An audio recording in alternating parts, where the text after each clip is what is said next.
I'd rather wait till everyone's arrived. But it's also mysterious, Jerry. It's time of year to normally be an audition call for the new show. But there's been nothing. Unless we got a flyer you forgot to tell me about. Have I ever neglected to keep you up on theater doings, Henry? How'd I have any way of knowing if you had? There was no flyer. Please, I'd rather wait till everyone's here. But how many people are coming? And how long do you plan to wait for them? If there are any no-shows, we could be waiting here all night. Just a few more minutes. I said 8 o'clock and it's just barely that now. I swear, once they get here, I think I hear someone now. Oh, good. You haven't told them yet. Why, Aggie, how could you possibly know that? You're still here. Aggie, please. It's gonna be hard enough without. What is? This is like worse than mysterious, Jerry. It's starting to feel ominous. That's nonsense, Henry. Aggie, why don't you sit down and relax? When they attack, I want to be on my feet near the exit. Jerry, I really insist that you inform us why. Oh, good. She hasn't told you yet. I was afraid I'd miss all the fun. What fun, Louise? What's going on here? I just want to see the expressions on your faces when Jerry drops her bombshell. Jerry, if Aggie and Louise already know what's going on. That's different. Aggie and Louise work as individuals during the show. The cast is something else. I want to tell our actors as a group. Well, I think I know what Jerry's getting at. Come on, sit down so wait for the others. Can't be anything really dreadful if Aggie and Louise showed up. I mean, they know whatever it is and they're still here. I suppose you're right. Of course he is. And as soon as the others come... Okay, I think they're here now. Is there anything wrong? Everybody seems so tense.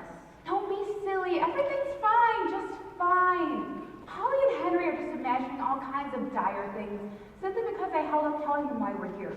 Then this isn't a casting call? I figured it being the middle of February, it was time to try out for the spring musical.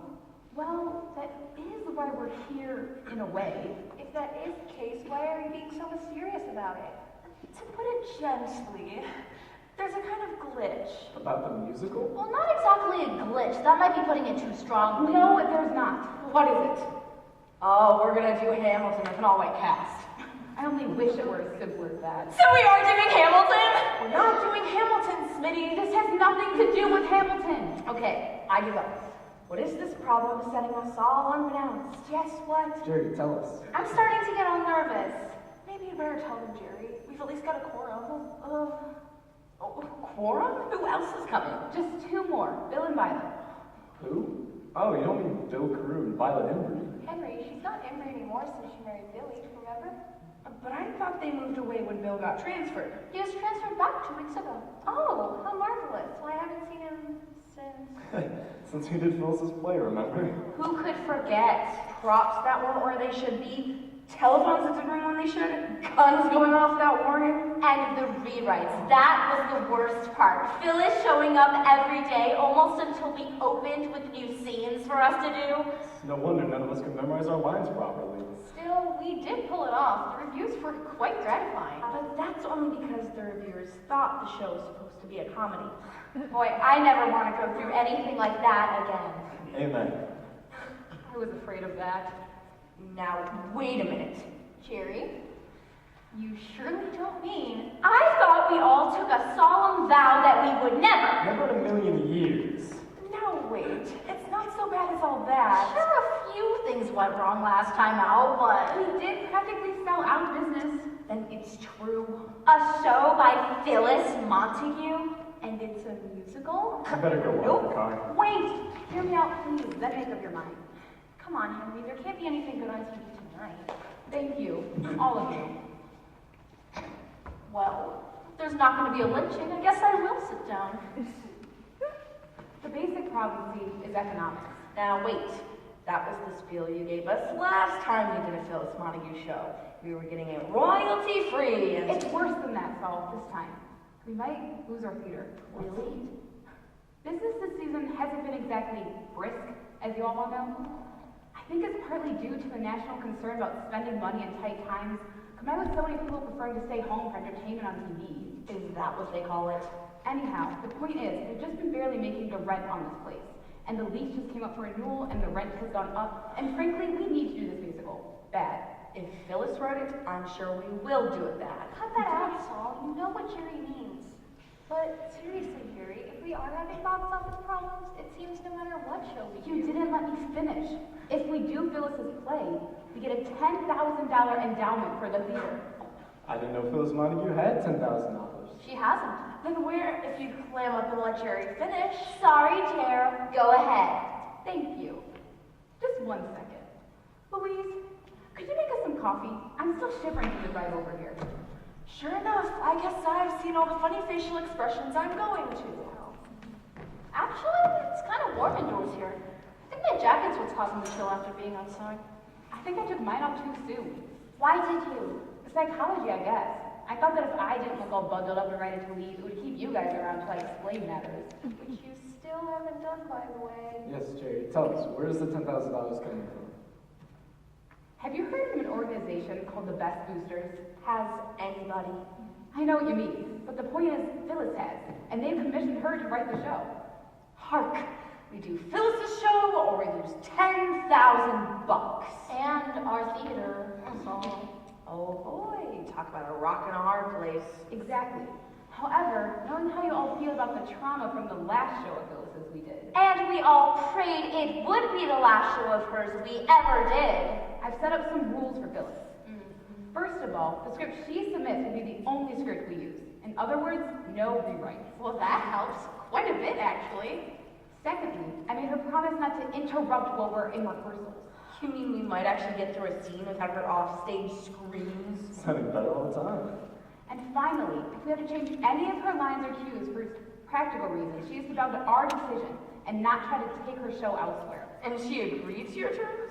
Amazingly enough, yes, every one of them. And do you know why? You were sitting on her chest at the time. Saul, will you cut out being a cutout? How's that again? You know very well what I mean. Jerry, I just had a marvelous idea. Why don't we make a mandate that every time Saul interrupts with one of his dumb jokes, he has to pay a fine? Really, Polly? See, Jerry, the only reason she's saying that is because she's almost always the butt of my jokes. Stop the jokes, Saul. It's not Polly's fault, she's so sort of goody-goody. Sort of? Henry, if Polly were a murder victim, the chalk outline around her corpse would have a halo. There! If we find him for every time he says something like that, we'll get the $10,000 from him by the end of the show. You know, you've got a point there. Come on, Jer, I love Polly. It's just, she lays herself open to teasing so well. What do you say, Jer?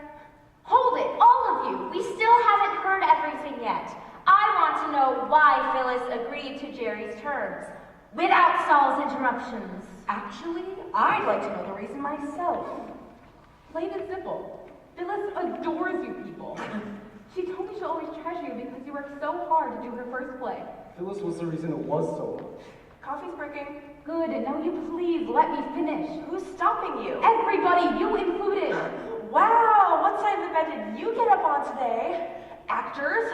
Hey, Sorry. I guess I am being a bit cranky. I've just been so keyed up with worry, wondering how y'all take this. Well, we haven't walked out yet, have we? Relax, Jerry. You're among friends. Go on about this endowment thing. and please tell us why, with a zillion playwrights on the planet, this endowment group chose Phyllis to write this show. The group already chose a composer for the show, and he selected Phyllis because He's a nutcake. Saul. Sorry. the composer's name is Monty Montague. Does that give you a clue? Oh, God. Of course, beginning to make sense. You mean we get to cope with two Montagues, Jerry? What kind of amenities do you have laid on him? Well, I haven't exactly met him yet. Phyllis is bringing him by at 8:30. Oh, that gives us about 5 minutes to run for our lives. Now stop that, Saul. He must have talent or the committee wouldn't have selected him. Well, I suppose that's a point in our favor. What is he? Some kind of relative? It's my understanding that Monty is Phyllis's nephew. Who has just tiptoed out of the asylum. Saul. Come on, Polly. The man picked Phyllis to author his show. He must be a lunatic. Saul's got a point, dear. Say, isn't that nepotism? I know it has something to do with hiring nephews. Well, you see, Smitty, he hired her. That makes it, auntie-ism? I'll just go help Luis with the coffee. Shake. I'd like to know is, what in the world's a best booster? That's the interesting part. Finally. You know, I might take Polly's suggestion about cut-up fines. All right. Bunch of party poopers.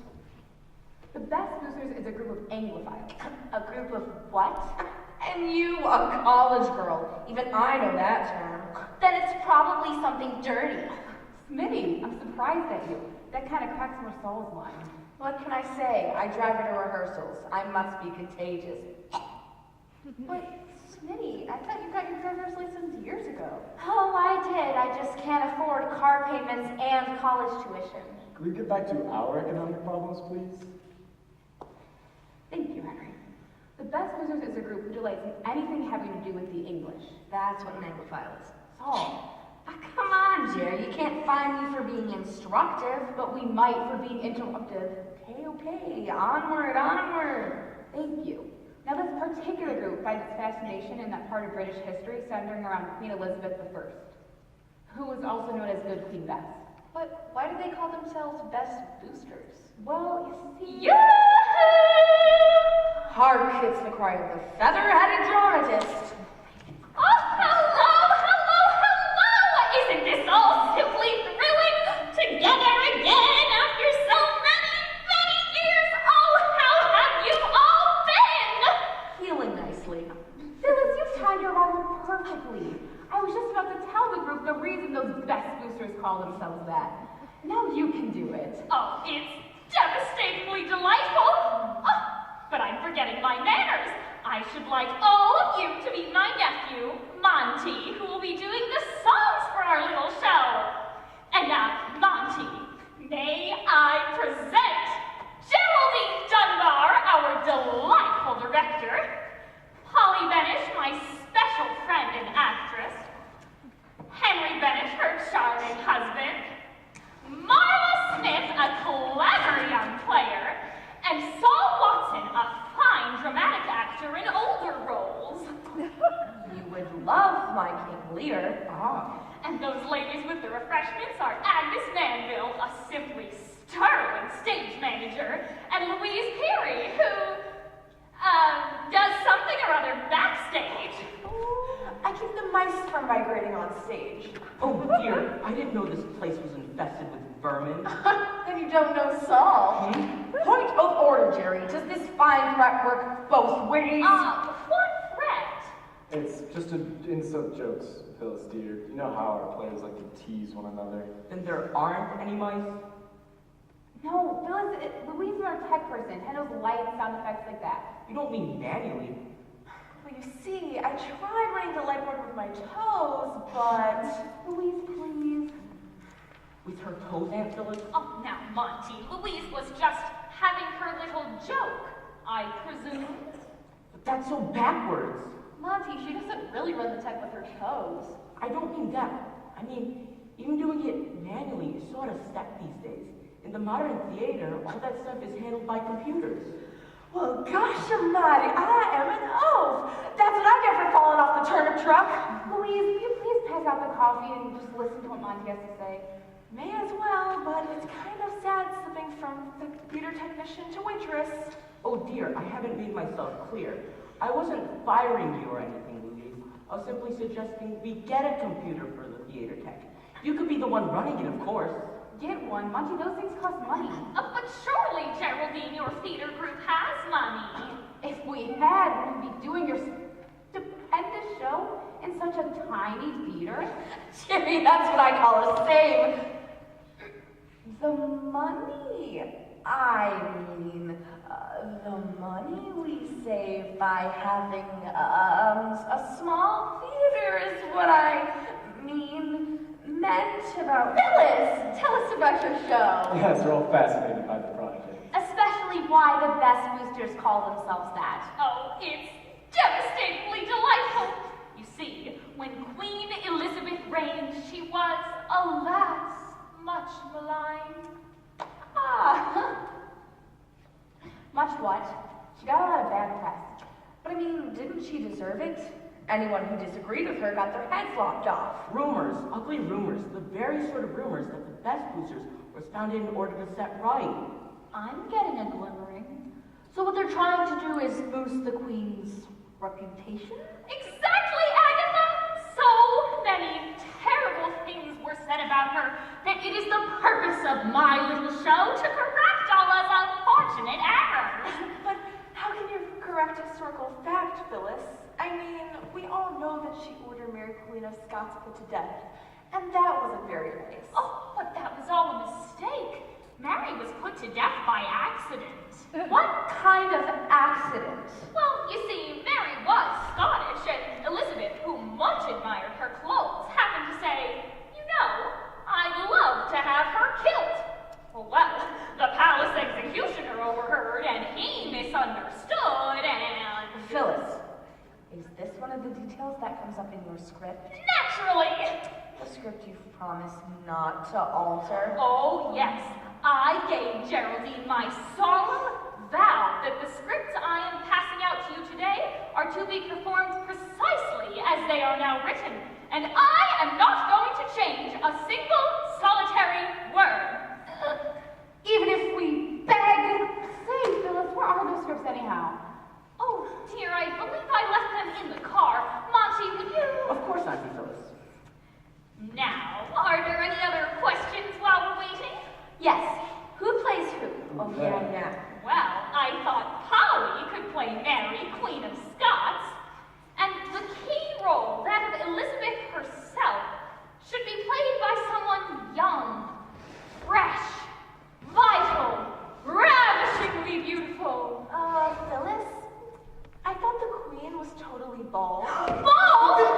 Totally? She didn't even have eyebrows. That's originating courtly question. What have you done with your hair? You know, I'll bet you're right. You do? But I thought this was going to be a romantic role. It's very romantic.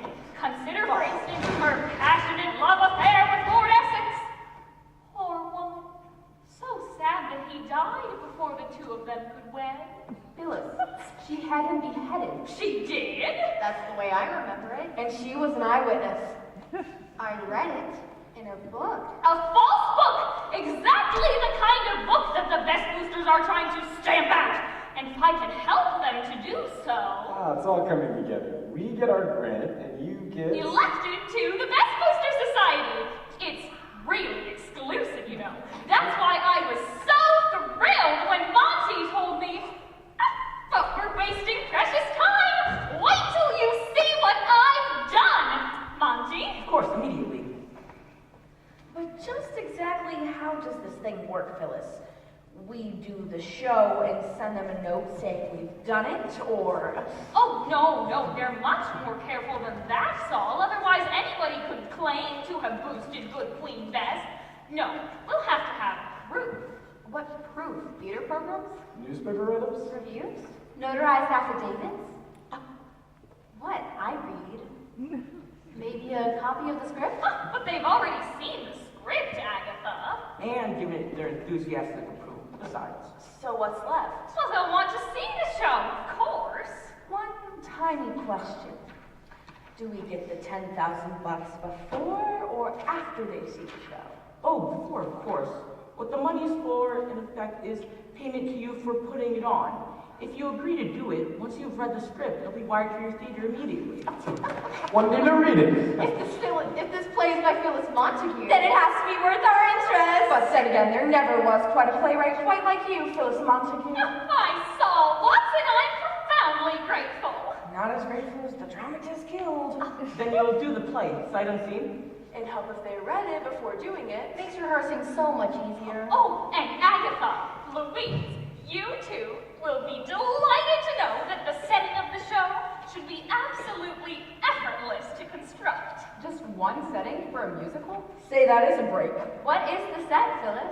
Oh, it's just one room, Marla. Building the set should be utter simplicity. Now that's more like it. What kind of room did you have in mind? The throne room at Buckingham Palace! Look on the bright side. You'll only need one chair. But, Phyllis, are you sure a musical is the proper form for this sort of saga? Well, why not? Elizabeth's father was a songwriter. Henry VIII? What did he write? Greensleeves, among others. I didn't know that. Hey, Phyllis, what does a scop? Oh, that's a sort of medieval minstrel, Henry. Hey, here's a weird one. Anybody know when an estoc is? That's a sort of hand weapon from the Middle Ages. Something like a sword. Here's another stumper. What in the world's a baldric? Oh, let me see. Ah, that's a kind of belt they used to wear when knights were bold in order to have some place to carry their weapons. Phyllis, are you sure we should be using words the audience isn't likely to understand? How will they know what we're talking about? Oh, I'm sure anyone of intelligence should be able to figure out the words from their context. The meaning should be perfectly plain. Yeah, about as plain as an S-stock in a Scots baldric. There, I knew you'd catch on swiftly. Besides, I'm sure the best boosters will have no trouble understanding the language of the time, so where's the problem? That's fine for the performance they attend, but what about our other performances with all our other customers? You mean you'll be doing the show more than once? We have to. That $10,000 isn't gonna last us forever, you know. And business has been sparse enough lately without alienating our patrons even further. We might lose our patrons to other theaters. But I'm not sure I could stay on for an extended run of the show. You wouldn't have to, Monty. Once you turn over your scores to us, you could go home tonight. But I'm the music director. You are? Well, that's why the best boosters paid his way here. Otherwise, he could have simply mailed the score to you. What's all the fuss about? Once Monty has musically directed the show, there's no need for him to stick around. But Monty is playing the Spanish ambassador. I am? But you won't be directing music all the time, dear. Now don't pout. After all, if Geraldine is directing the acting part and she doesn't mind playing a part, besides... Oh, Nellie, who says I don't mind? Oh, but my dear, you must. The Queen needs all the ladies in waiting possible, and I truly don't want my script in the hands of strangers. I was free to select any theater company to do this show, but you were all so splendid about doing my first play that I couldn't bear to let that endowment go elsewhere. Because, in case I never mentioned it before, I love you, one and all, so very much. Boy, talk about a guilt trip. Suppose I could look Spanish with the proper makeup.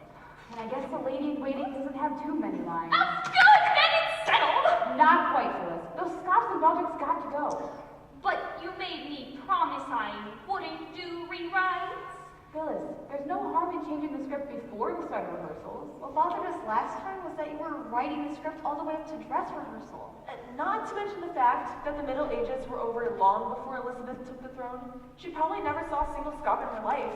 Hey, what's this bit about William Shakespeare's knighthood? I didn't know he'd been knighted. I never heard of Sir William Shakespeare.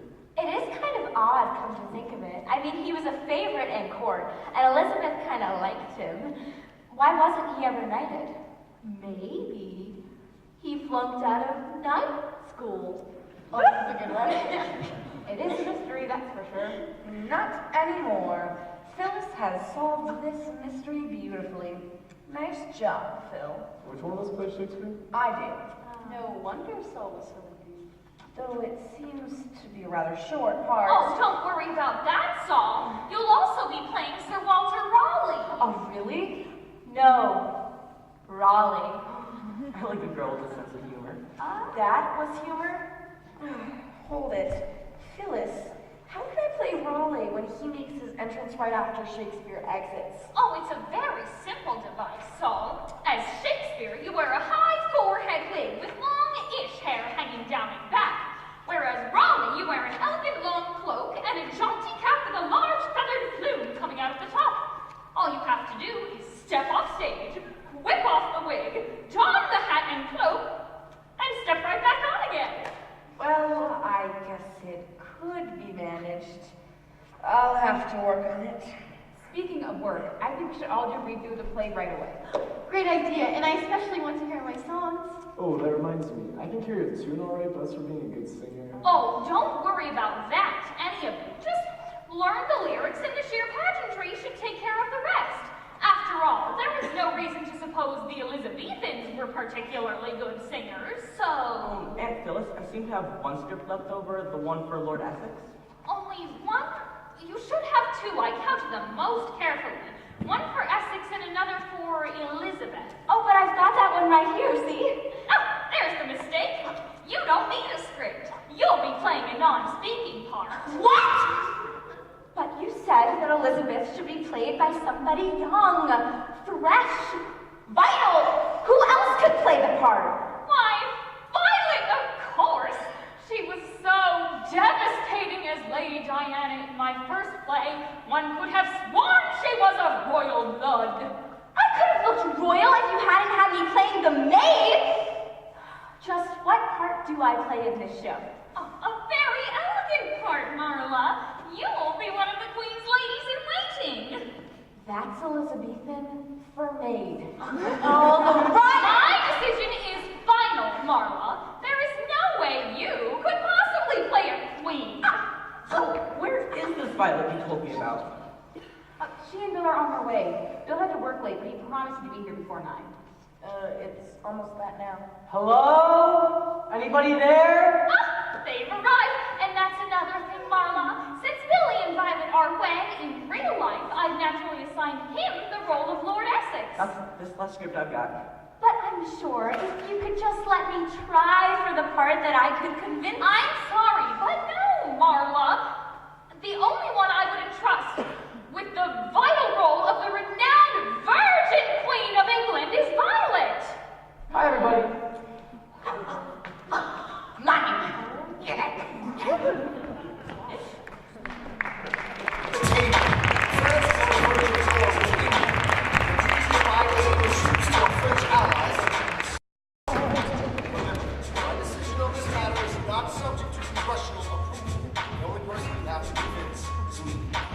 Jefferson, you have the floor, sir.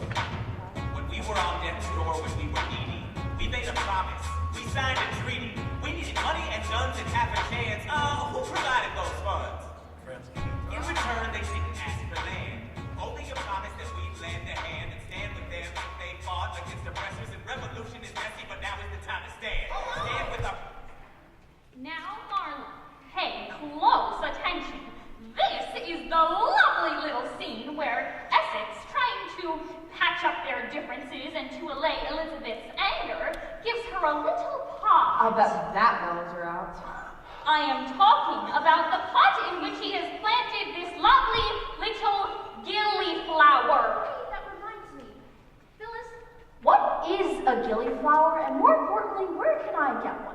Wouldn't any flower do? Not a rafflesia. Why not? The blossom's 3 feet across and the petals are 1 inch thick. A rose would be nice. I think roses are romantic. Oh, no, we mustn't chance that. The British used to fight battles over roses. The Lancasters versus the Yorks, one red, one white, and I don't know which faction Elizabeth favored. Phyllis, it'd hardly raise a ruckus, and it's nowhere near as bad as putting her in the wrong throne room. I mean, you had her in Buckingham Palace a century before it was built. Hardly a big deal, Saul. We just changed the program to Windsor Castle and we're home free. Oh, I trust, Agatha, that you and Louise have made the necessary readjustments in the stage setting. Yeah, sure, Phyllis, but before I get to that, I've got to use the bathroom. You're gonna have to wait your turn. Is Violet in there again? Well, she's been eating for 2 and drinking for 2, so it stands to reason she's probably... Probably not. Never mind. Phyllis, can't Smitty and I just get on with the rehearsal already? But knowing the subtext of what you're doing is so important. Phyllis, are you coaching again? I thought we agreed Violet would do that. Oh, but Violet's in the ladies' room. Again, we should build a couple more. We could have men's, women's, and then Violet's. So, I suppose when you're Mary Badger that you learned all your lines? Not yet, but I'll get them. I'll get them. See that you do. Geraldine, as long as time is of the essence, don't you think I might continue at least until Violet returns? Well, can't do any harm. Oh, good. Now, Marla, where were we? Talking about that flower thing. But I have a question. Oh, yes, dear. If Elizabeth wasn't a Lancaster or a York, then what was she? A two-door. Like a sedan? You're thinking of the hatchback of Notre Dame. Say, Phyllis, I have a question. Isn't a potted plant as a gift for a queen kind of chintzy? Oh, what you see, William. At this particular period in history, Queen Elizabeth was probably the wealthiest woman in the world. She had gold, silver, jewelry, costly gowns. So what Essex wanted to do was give her something or a bottle of hair restorer. Finally! I just gotta take a break once in a while. How's Louise doing with that computer? Monty's showing it to her. It's pretty tricky. Darn nice of him to get us that loaner for the run of the show. Yeah, but I hope it doesn't spoil us when we have to go back to manual tech. I doubt it. I don't completely trust computers. Who does? They're fast, but they're stupid. Geraldine, might I continue, or is Violet ready to take over as coach? I don't know. I mean, I can help people with their lines all right, but all this historical background is a complete mystery. Same here. Oh, but Marla, don't you know anything about those glorious days when England first became the mistress of the seas? I suppose I would if I majored in history, but I wanted to major in math. Go figure. Come on, let me take a break for once. Can we please call this discussion and rehearse? I've got to get up for work in the morning. You know, that never used to bother you when you were in school, Bill. You could rehearse until all hours. Well, I didn't get paid for going to school, Smitty, and I've got a wife to support and a baby on the way, and if I show up to the office late, well... Go for it. Let's get the scene run. Where are we at? The flower bit... Now, as we go along, I'll try to explain to you the context of... Does she have to? Phyllis, now we're trying to get the scene run, okay? Oh, all right, I'll just go see if I can assist Monty and Louise. Oh, heaven help them. And say that again. But don't. Okay, take it from your entrance. Right. Where's the door, by the way? Aggie showed me a sketch of the set. I think it's roughly upstage right. I don't suppose you two could do this thing off book? Didn't think so. Okay, go.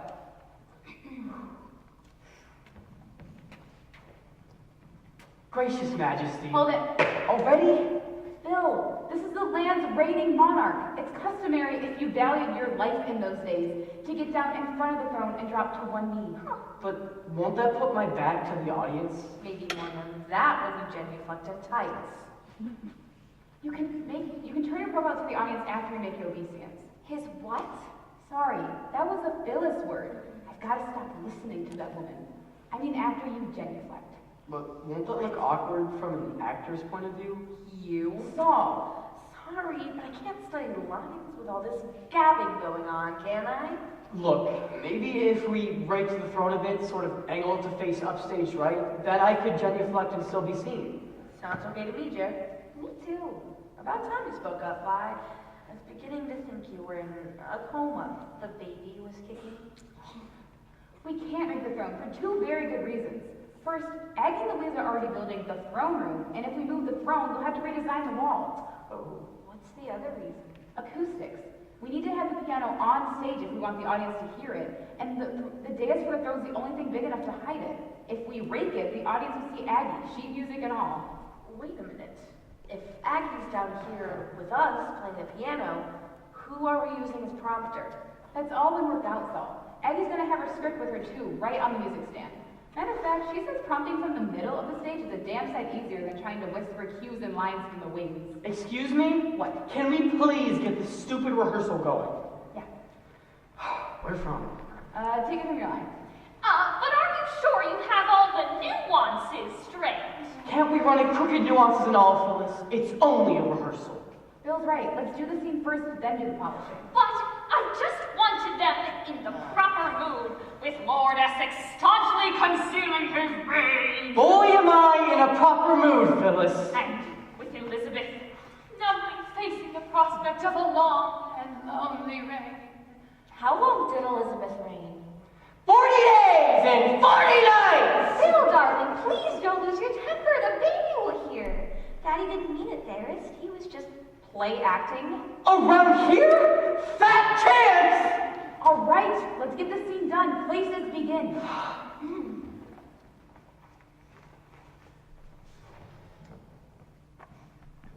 Gracious Majesty. Louise, the piano's here! Hallelujah! Now maybe Monty will leave me alone to learn that control board. Come on, Bill. You could probably use a hand. It'll be nice to get something accomplished tonight. When is the real throne gonna get here? I can't rule the British Empire from a metal folding chair. Oh, don't worry about that, Marla. It's much more comfortable. Absolutely stunning padded velvet on the arms and back. Well, it's not my arms and back I'm concerned about. We should have had Polly play the queen. She comes with her own crown. Oh, that reminds me, Jerry. Where? How are dear Polly and Henry? Still getting their head colds. I told them not to sit around here in their coats all night. With the air below zero outside when they went back all sweaty. At least we can work around them for the time being. Maybe around Henry. Oh. Right about here, okay, Monty? Yes, they'll do marvelously, Aggie. Isn't that kind of beat up for a royal throne room? Nobody's to look at it but me. One question, where's the bench? Monty, give us a chance for Pete's sake. One thing at a time. Hold up. If the dais has to hide this, how high will that throne be? Please don't tell me you're afraid of heights. No, not in that way. Then in what way? I'm just worried about the heat. From the overhead lights, I mean. I'll be wearing a heavy gown, and the closer I get to those lights, the hotter it will get. Don't worry, the velvet will soak up the sweat. Ew. Aggie, see if this thing fits your behind. I think Monty should have the honor. I'm dying to hear the score of the show. All right, if you insist. Say, about the songs in the show, I was looking at the lyrics the other day and... Oh, and aren't they simply lovely? Monty is so talented. Well, yes, but none of the rhymes bothers me. Which rhyme is that, Violet? And the one in that duet between Elizabeth and The throne is rightly mine. One of my absolute favorites. That's the one. But which rhyme? The one about Mary's evil aims. Monty rhymes it with Thames. Shouldn't that be more tense? Poetic license, my dear. I mean, I know the pronunciation of London's lovely River Thames, but it simply wouldn't fit in the lyric line. I mean, the chorus is singing about Mary's evil aims, and the very next bit is about the area's geography in the sense. How else could I have handled it? Maybe instead of singing about her evil aims, you could sing about her sturdy stems. That would suit the moment. It would hardly suit the moment. It would sure suit Polly. Smitty, that's not like you. Can we cut all of this mindless palaver and listen to Monty's lovely score? Yes, please. There's still time for me to get some sleep before morning. All right, if you insist. But first, let me set the scene.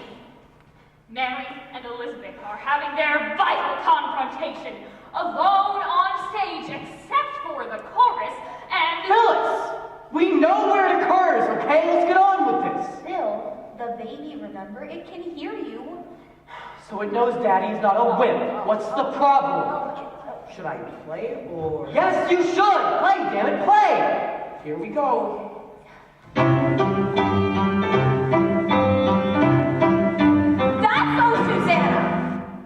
Well, of course it is. All the music in the show is written by Stephen Foster. Banjo music and merry old England?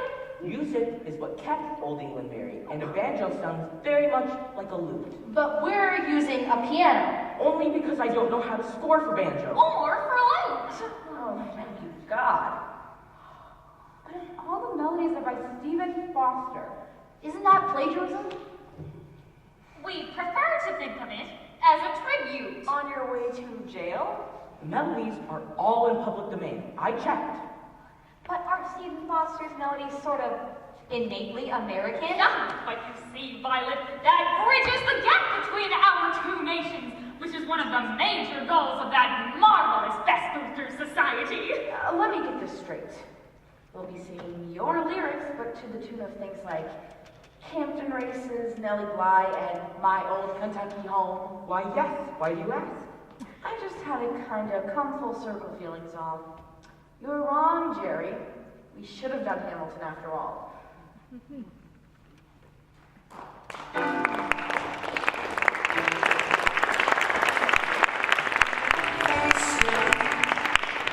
George Washington's yielding his power and stepping away.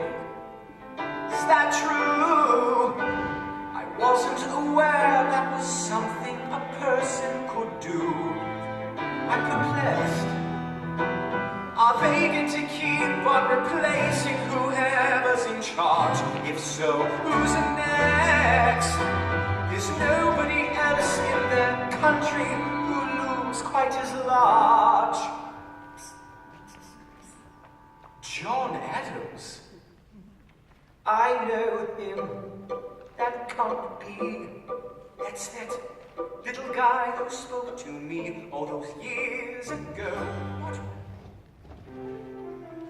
The good queen that's hungered for true love, she gave up long before she'd share her throne. Still Essex had her crown to melt her heart of stone, but he killed over on the throne room floor. Now she must rule alone. Marvelous! Simply marvelous! Don't you agree, Monty? I think we should run the number again. But we've done it at least a dozen times. This number is the show's finale. Of all the numbers in the show, this one should be utter perfection. I still don't understand why I'm singing. I mean, the song's about me. It's a small group. We need all the voices we can get. But mine's getting so hoarse I can hardly talk. I'm in almost every number. She's right, Monty. Do you want an Elizabeth with the rasp? It'll be better when Polly sings along. She's got a big voice and she never sings flat. Oh, where is Polly? I thought she promised Geraldine that she would She'll surely... be here. She and Henry were just going out of the house when I called. And in fact, I'm a little worried about her. Sweetie's cold is affecting her voice, but Polly's is starting to affect her ears. I had to shout to make her understand who was calling. Oh dear, is Henry any better? Probably not. Whatever Polly gets, he gets. That's what comes of being married for so long. It's really kind of charming. So how come he didn't get her attitude? Oh, he did, but by the time she's done being perfect, there's nothing left for him.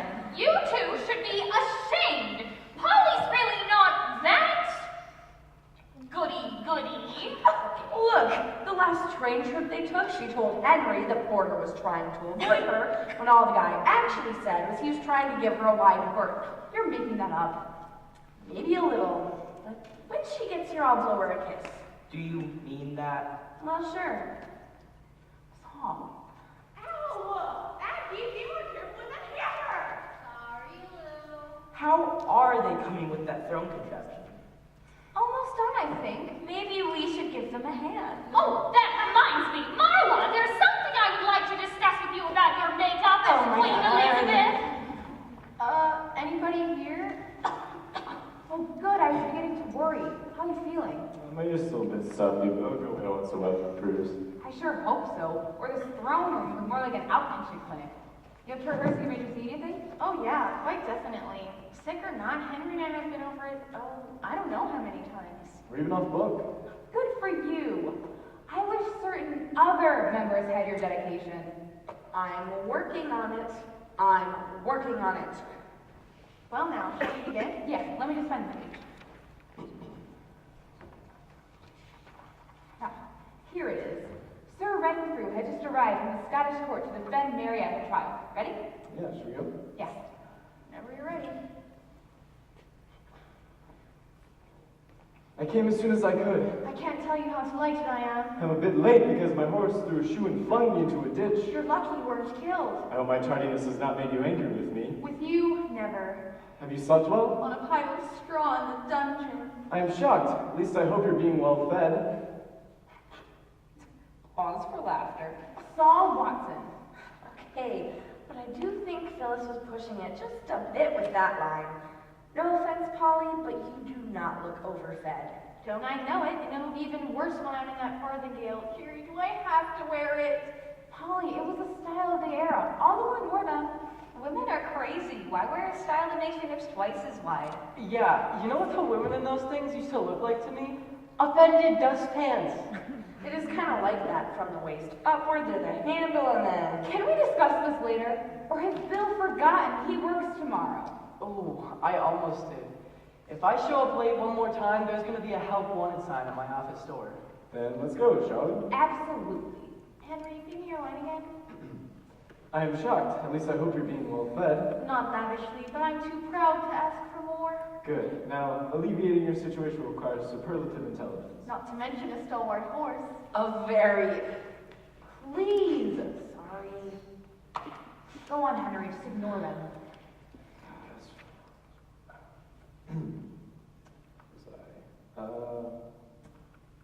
Ask for more. Ask for more. Ah, now your stamina. At least they have not subjected you to torture? That, at least, I have been spared. I do have a plan up my sleeve, though. I only hope they have a side saddle for your mount. I better find that you three jokesters know your lines as well as Holly and Henry, or we'll see who gets the laughs around here. Jerry, I don't have any lines. Don't be silly, Violet. With all the coaching you've been doing, you probably know everybody's lines. Jerry, can we go on? Henry and I aren't quite over these darn head colds yet. We'd like to sit down. Sure, Holly. And there better be no more interruptions. Take it from Henry's side saddle line. Okay. I'd be happy to straddle it to get away. Damn, what's my line in now? The hardest part. Oh, okay. The hardest part will be getting across the moat. I can be quite athletic if I have to. Are you certain you're up to such an effort? We didn't say a word. We were thinking about it. Holly, we can't try to enforce mind control among the imbeciles. More's the pity. Go on, Henry. Athletic if I have to. Are you certain you're up to such an effort? Bah, nothing is impossible to a queen. This is always a tough transition for me. What's the line? You're still admiring the queen's stamina, but being Oh, okay. I'm not certain I could endure such a strain. Sir Renfrew, you have always, amongst the men of my court, stood from the rest. Why, Majesty, I didn't think you'd noticed. Now, no false modesty. Be of good cheer. Ah, but I find it difficult to be. Oh, damn. What'd I do? It's not you, it's our playwright. I thought Phyllis changed your line. We tried, Jerry. Honestly, we did. It was tough enough getting her to dump all those scops and baldricks. But she insisted that in its proper context, my line would not elicit a laugh. I give up. Say it then. Ah, but I find it difficult to be gay. Now what? Sorry, Henry, and I really mean this. But I was following along the script and realized how bad your line is, or Polly's line is on the heels of that one. Saul, if you continue to disrupt rehearsal this way... Jerry, Saul's absolutely right, I'm afraid. We couldn't get Phyllis to change my line either. What is your line? See what I mean, Jer? I wish I didn't. Well, let's have the pathos of the scene get us past this part before the audience has a chance to find extra meanings. Amen to that. Where should we go? Back to your line, then, Polly. Try not to dwell on that, if you know what I mean. Do we ever? Hit it, Henry. Ah, but I find it difficult to be gay. All the more reason to try it, then. At least you have not yet tasted death. Beautiful! I'm really happy with your butt off. Don't I wish? Don't feel too bad, Polly. You're as skinny as a snake and in that farthingale, who would even know it? That's a fact. Say, Jerry, when is my costume coming in anyhow? It should be ready in 2 more days. I thought we were renting the costumes. They're renting the other costumes. Anyway, for my size, they'd have to make one from scratch. If you don't know what I mean, just ask Saul. It's no fun teasing you if you're going to be so good-natured about it. But think of all the fines you'd save. We're not really finding me every time I craft lies. Are we? You gotta admit, you could make a fortune. Oh, speaking of which, has that 10,000 shown up yet? 2 days ago. Arrived, signed for, and deposited safely in the bank. How come I didn't know about it? Maybe Jerry wrote it in your script. Ouch. Nice one, Polly. Gangway, everybody! This thing weighs a ton! Leave! Oh, what's this monster made of, anyhow? I guess it's solid brick. God, hard to believe it's only painted plywood. Don't forget it's braced with all those 2x4s. You have to use so many? It's got to support the Queen's throne, Monty. Good thing you don't get to sit on it. Huh. How magnificent. It almost looks like real marble, too. It weighs like real marble. Are my arms any longer? Sure feel like it. Look on the bright side, Bill. Now you'll be able to embrace Violet. Too bad Henry didn't help out. Saul. Oh, ha ha, very funny. Oh dear, I just realized it's blocking the soundboard of the piano. Monty, it has to. The piano's the main support under the platform. But will we be able to hear anything?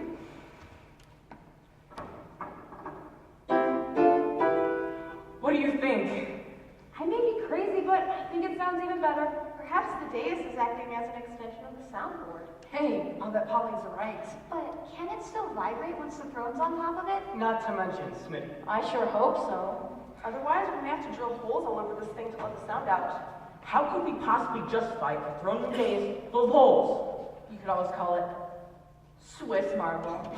No, Phyllis, it is out of the question. But, Marla, if you are to play Elizabeth looking absolutely authentic... Authentically damned, Phyllis Montague! I am not shaving off my eyebrows! But we have eyebrows! She was the wealthiest woman in the world! She could afford falsies! Look, can you fight about makeup later? Yeah, we gotta rehearse these lines. What about rehearsing the song? Not to mention building the set. And painting it. And I still gotta design the program. So what's stopping you? Phyllis hasn't been able to think of a title yet. And I can't send it to the printer with no name on it. We can hardly call it Guess What. We might have to if Phyllis keeps stalling. But there is a title for the show, finally! You could have told me. But it only came to me last night. As you all know, I've been thinking and pondering and considering for ever so long. But I finally come up with the absolutely most jarring name for the show. So tell us the name. Well, you see, since the main thrust of the plot is that Elizabeth, whilst extremely flirtatious by nature, is basically afraid of making a romantic... We know all that, Phyllis! What are you calling the show? Chicken Coquette! Say, here's a novel idea. What? We do the show without a program. There's nobody else in the country who's quite as large. John Adams. I know him.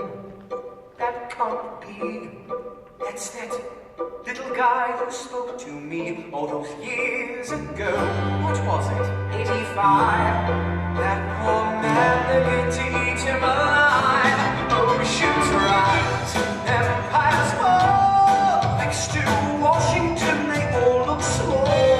All alone, watch them run. They will tear each other into pieces. Jesus Christ, this will be fun.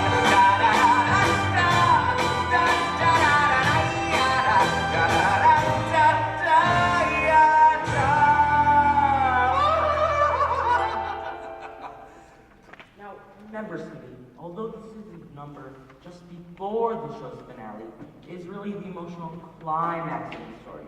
So you really have to sell it. Put out all the stops. Give it everything you got. I'll do my best, Maggie. Do you think she should try singing with that throat of hers? Oh, it's a nuisance, I know. But she'll be fine if she simply sings above it. Vocal coaches always say that when a singer's getting hoarse. What exactly does it mean? I haven't the faintest idea. But, Smitty, will you at least try it? I'm game if you are.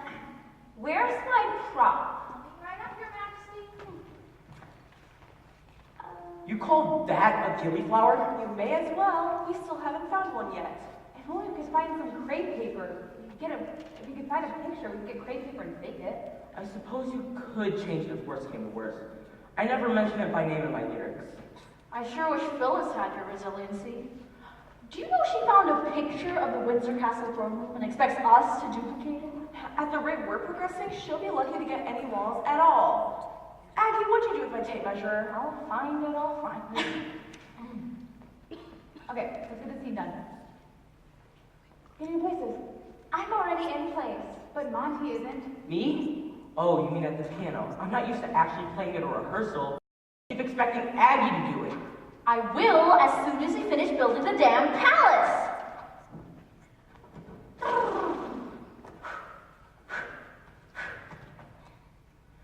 Ready when you are, Jerry. Go ahead.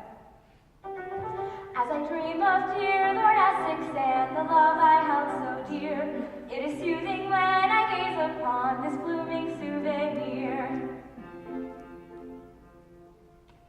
Why'd you stop? Nobody was singing. Not you, Smitty.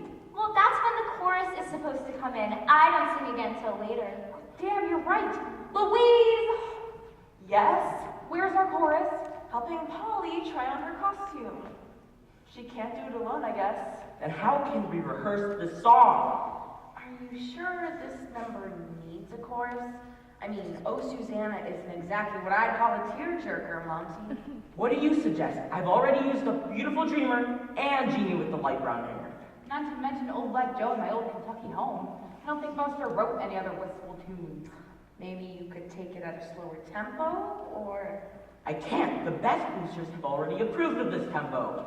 Ladies and gentlemen, men and women of the court, your queen is on her way because the dress really didn't get all the way around her in time and we kind of had to fix it a little bit. So, in the meantime, I will be the queen. Wonder what's taking her so long. There she is! Mary, Queen of Scots!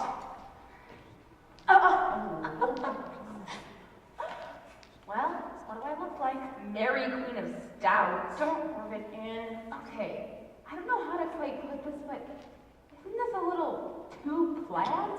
Maybe it won't stand out so much once everyone else is in costume. If Polly's on stage in that, you won't be able to see anyone else. How wide is that thing? From up here, I'd estimate she could come on carrying 2 picnic baskets.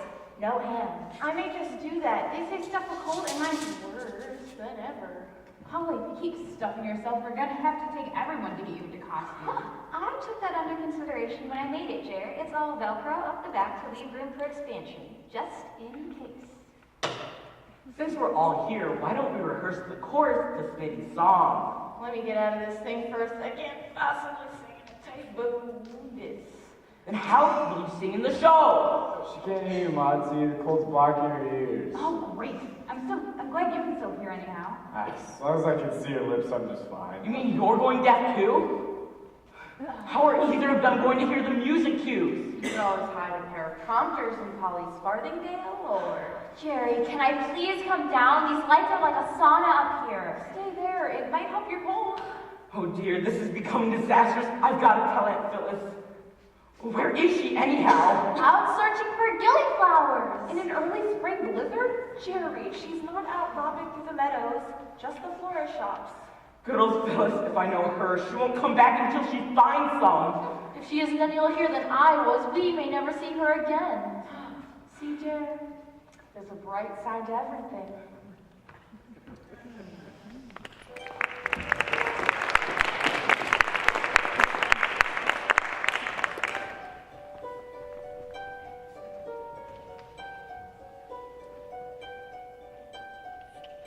I received every letter you wrote me. From the moment I read them, I knew you were mine. You said you were mine. I thought you were mine.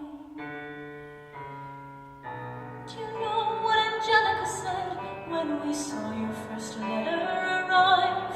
She said, be careful with that one, love. He will do what it takes to survive. You and your words flooded my senses. Your sentences left me defenseless.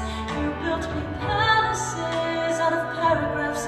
You built cathedrals. I'm rereading the letters you wrote me.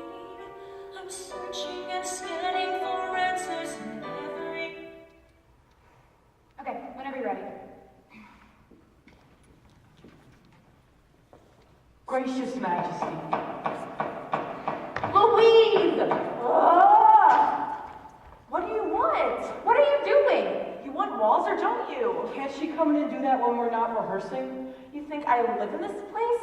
I have a life too, Billy Boyd, and a job to get to in the mornings. I'm sorry, Lou. I just wants to get through this scene without stopping.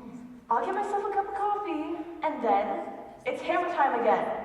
Thanks, Louise. All right, Bill, start the scene. From my entrance? No, just take it from your line. Gracious Majesty. I found a packet of gillyflower seeds! So plank them already! How long till germination, Phyllis? It says, first sprouts appear within 10 days! Look, please. But how long after that till we get a flower?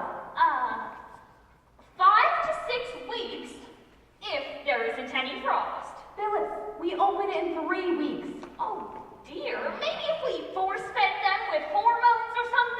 can you please have this discussion somewhere else? There is no need to raise your voice, William. That's what you think! Bill! The baby, it moves when you yell. And it's got better manners than some playwrights I know. Well, really, there must be some way to speed these seeds up. If there isn't, Lord Essex may be giving Elizabeth a pretty red pinwheel. Start the scene, Bill. Now's your chance. Yes, please, before I melt up here. I don't know how I'm going to stand it in costume. I'd be happy to start the scene, Smitty, if you just shut up! Bill. Rockabye baby in the treetop. Bill! Okay! Gracious Majesty. Gracious Majesty. William, do you have that pot?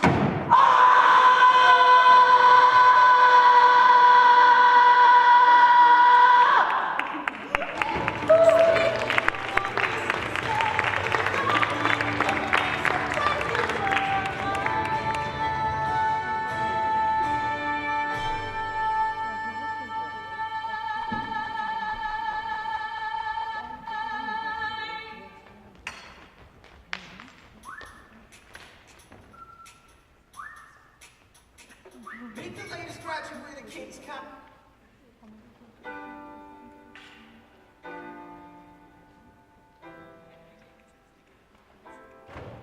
They say George Washington's yielding his power and stepping away.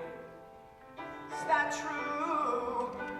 I wasn't aware that was something a person could do. I'm perplexed. Are they going to keep on replacing whoever's in charge? If so, who's next? There's nobody else in the country who looms quite as large. John Adams.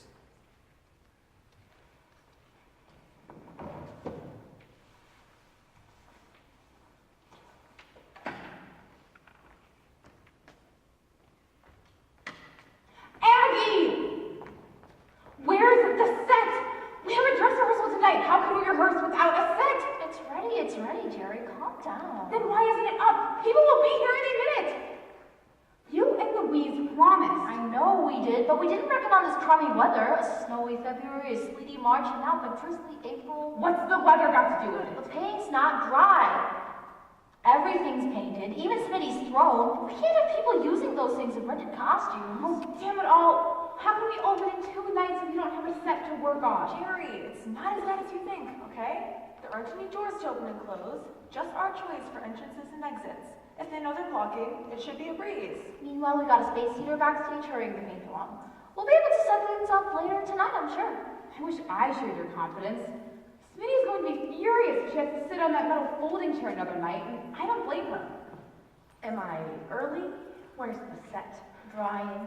Oh, damn! Somebody's gonna flip if she has already been over that, Saul. The throne's kind of tacky is all. How do you mean that? Both ways. The throne's not dry, and it looks pretty awful besides. Even with the gold paint? Even.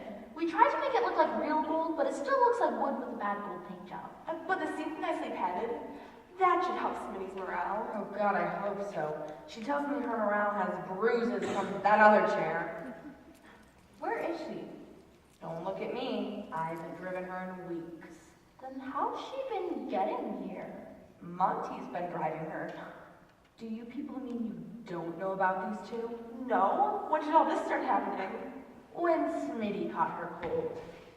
Monty's been giving her private coaching lessons. Wow. Does Phyllis know? Do I know what, Agatha? Nothing, just an idle rumor. The show. Someone's been taken ill. The costumes didn't fit. Where's the set? Phyllis, it has nothing to do with the show. Oh, well, that's a mercy. But then what were you talking about when I arrived? What is this idle rumor? Hey everybody, we're going steady. What? I asked her on the way here and she said yes. But Monty! Marla is a mere girl. What should I go steady with? A mere pony? But Monty! Phyllis, Monty's got a girl, not bubonic plague. That comes later. Monty, if you can unhitch from your gal a minute, I have to talk to you about that cockamamie computer you wrangled for us. You're not having troubles again, are you, Lou? I put the sound effects in, and now I can get them out. Maybe you need a new battery in the beeper.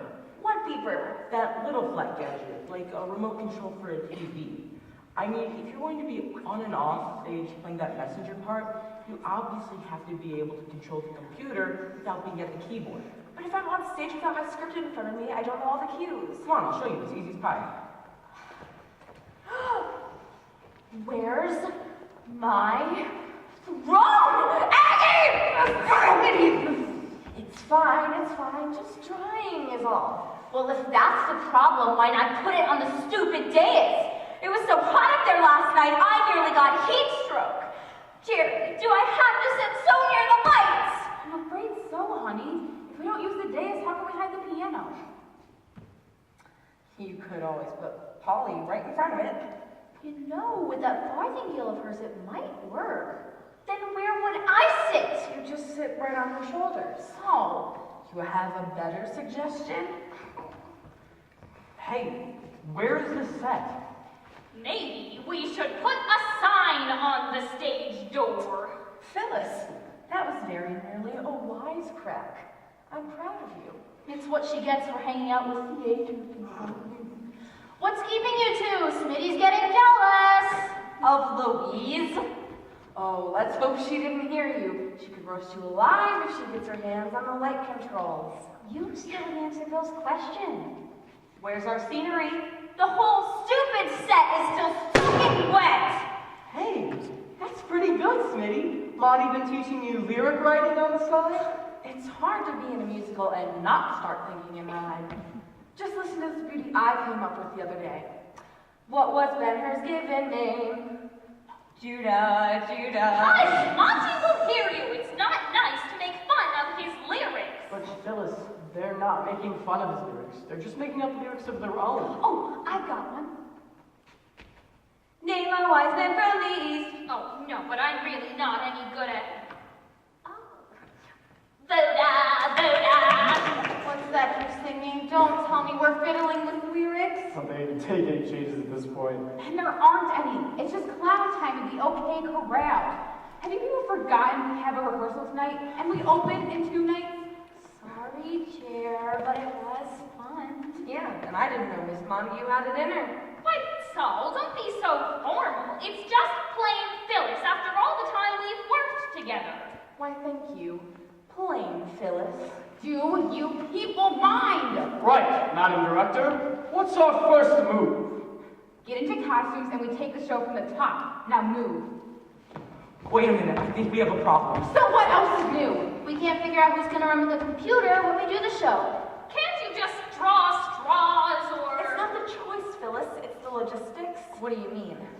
Somebody, one person, has to be in charge of that beeper at all times. I mean, the computer's running the lights, it's running the sounds, and everything's been programmed in sequence on it.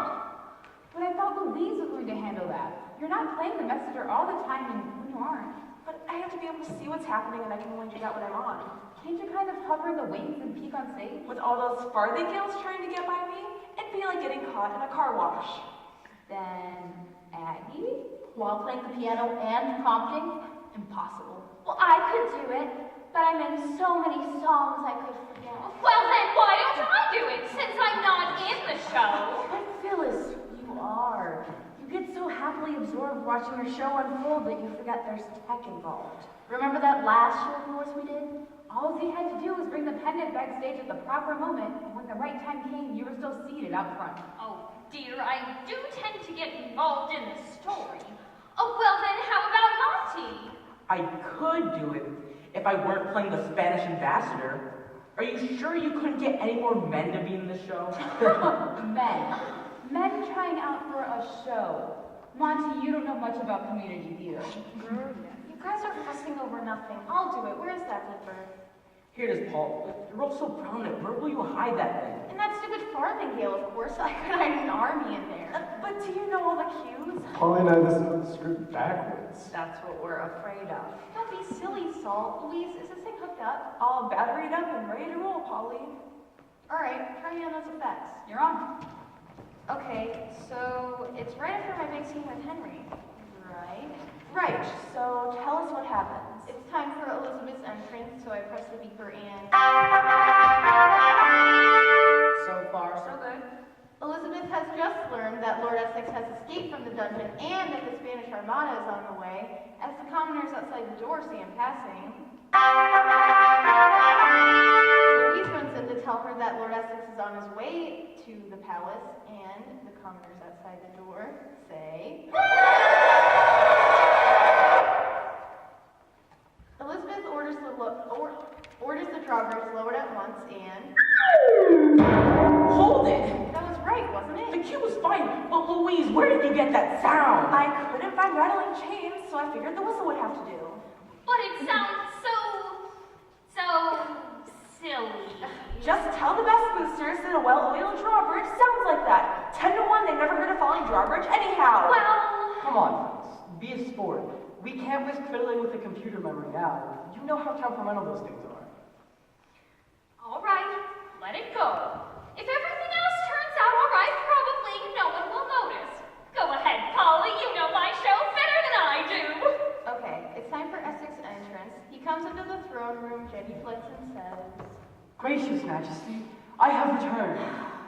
I need all the rehearsing of that line I can get. And I say, be still my heart, and... Hit it, Polly. Oh, beautiful, absolutely beautiful. So gracious gift, as penance for my abrupt departure, a delicate Swiss concoction to mark the merry hours thus. How charming! Let the cannon speak to the heavens to show my acceptance. Polly, you are of marble! Then what happens? Then I place it on a little stand beside the throne. Aggie, we forgot to get that stand. What? I can't hold all this stuff in my lap! Wait, I have a little tabouret at home that'll be just the thing. It's not made of gold, but it's darn pretty. It'll be fine, Smitty, just fine. Go on, Polly. Oh, it's my fault I didn't cue her. Polly, here is where I place the clock on the stand beside the gillyflower. The gillyflower! Aggie! Has it sprouted yet? Doesn't have to, Phyllis. We made one using some wire and crepe paper from the illustration on that seed packet. How resourceful. And this one won't wilt under the lights, which is more than what I can say. Sorry. Anyhow, Polly, here is where I pick up the music box from Essex. Oh, yeah!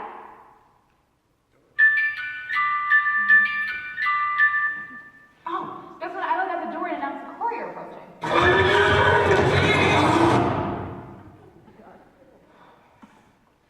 What's next? Who's the courier? It's not really a courier, Salt. It's me, the Spanish ambassador. I stride before the throne and announce that my people's unconquerable armada are approaching and that your people are fleeing in terror.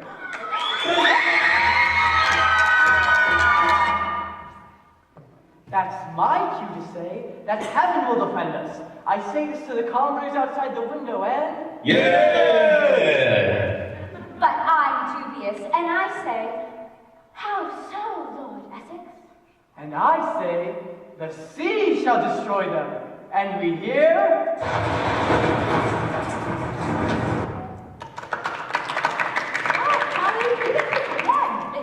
Maybe St. Genesius won't have to work quite so hard this year. Who? The patron saint of actors. We pray to him before every opening. Is there a patron saint for musicals? Saint Cecilia? Well, she's more for instrumentalists. I just pray to her. Enough. We can work out heavenly assistance later. Right now, we actually have to work. Just one thing before you start. Monty, you never told me how many tickets to set aside for the best boosters. I saved about a dozen just in case, but I'd like to sell the ones we don't have to reserve. The best was, they're scattered all over the country, Violet. They were never coming here in person. Then how are they supposed to see the show? I set up a scheduled live stream being hooked up in the back of the auditorium to the computer. They can see the show live from the comfort of their own living rooms. Monty, that's genius. And it means I can sell all the tickets for opening night. Which we will not have if we don't start rehearsing soon. Yes, and no performance, no $10,000. They'll want the money back. We'll make it, Phyllis. We always do. Somehow. And we got 2 nights to give it all we got. 2 nights? Tonight and tomorrow night. You don't open tomorrow night. I was certain you opened tomorrow night. Monty, what have you done? Set up the live stream for tomorrow. Well, I'm setting plans! I can't. It's tomorrow night or not at all. You mean the Best Boosters are going to see our dress rehearsal? Jerry, maybe we'd better say an additional prayer to St. Elmo. The patron saint of sailors? Why? Because I've got this sinking feeling. What do? We haven't even practiced on the set. Where's with all the props? Or practiced moving in those costumes. We're opening a day early. With $10,000 riding on our success. Everyone, relax. I'm sure it will be fine, just so long as we don't have to halt things for corrections. The Best Boosters are expecting a performance for their endowment. No stopping in one of our dress rehearsals? How are we going to do it? Same way we always do it. And how exactly is that, Louise? St. Genesius,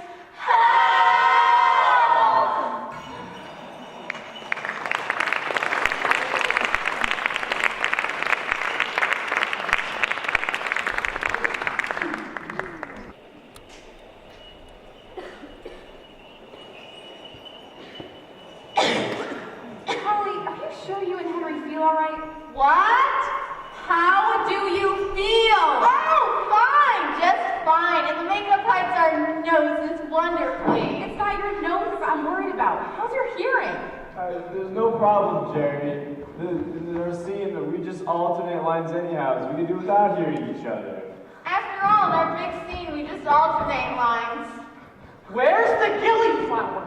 Oh my Who god. took my sheet music? Holly, you forgot the beeper.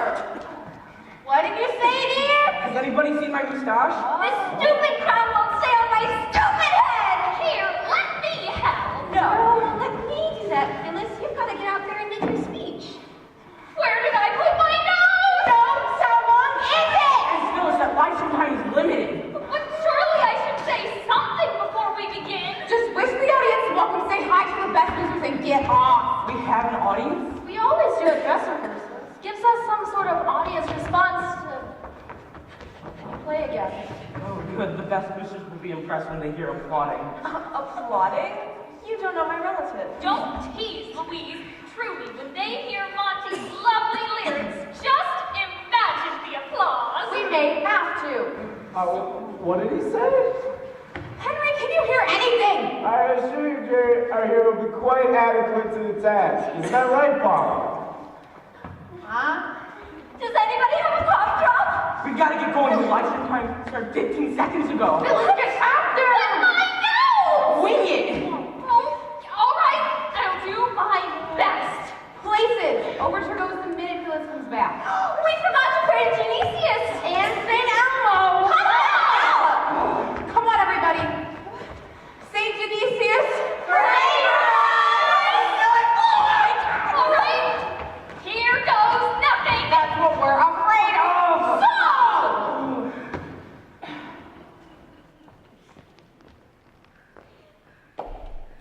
Good evening, ladies and gentlemen, and welcome to the world premiere of a simply marvelous saga of the life and times of Queen Elizabeth I of merry old England. Well, of course, she didn't call herself the first because she had no way of knowing that there would someday be. But that is neither here nor there, as they say. So I would like you all to sit back and... Oh, I forgot to welcome the Best Boosters. Hi there, Best Boosters. You see, we have this world-famous hookup, we have this internet hookup to this world-famous group. But not for very long, Aunt Phyllis. That was my nephew Monty, a most talented young man who has written all the simply stirring lyrics to the show you are about to see. Sometime this year.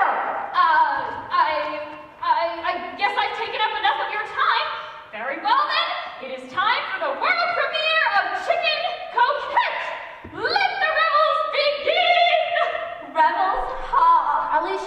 the gentleman start directly. Aggie, will you just start this stupid overture? That'd be my description of it.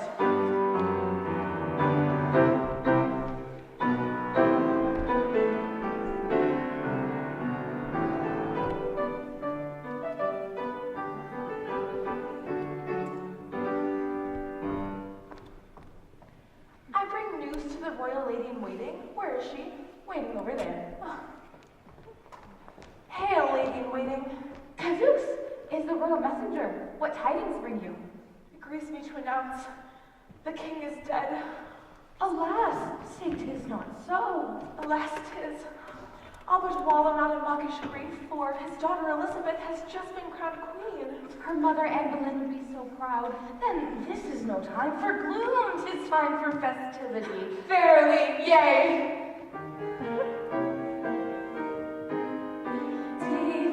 Defender of the faith has drawn his vital breath.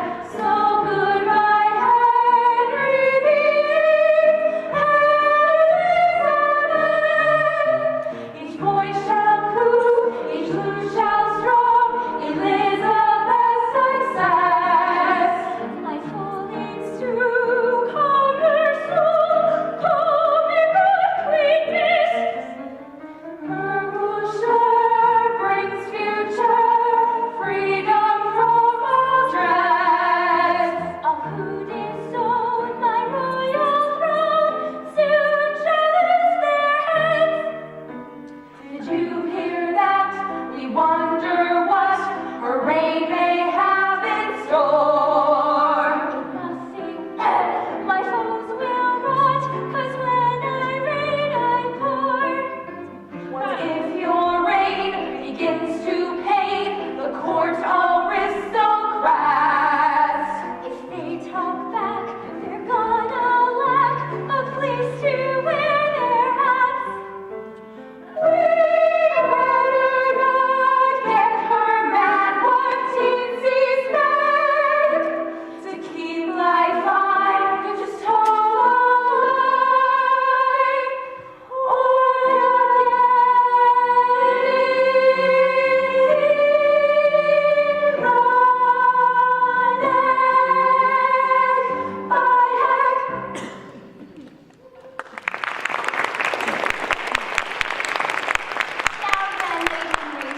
What duties lie upon my royal agenda today? The bestowing of knights, Your Madam. But first, an audience with the courier from Spain. Oh, how very tiresome. Oh, well, send him hither.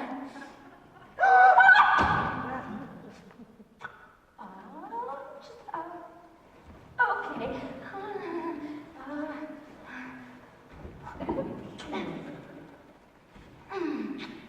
There. Should I, summon the ambassador? Yes, at once, of course. Your will is my command, gracious majesty. Or whoever you are. Announcing the ambassador to Spain. Oops.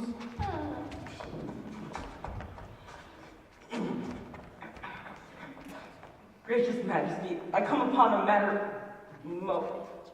The queen always sits like that, Diego. Saddle sores. Gratefully sorry, Your Majesty. You're sorry. What is this matter most urgent? Yes. We have heard word that your queen has brought Mary of Scott here. Be warned that she's a particular friend of King Philip of Spain. Should any harm come to her, you should be warned of the consequences. What nonsense you talk, Don Diego. Mary is my cherished cousin.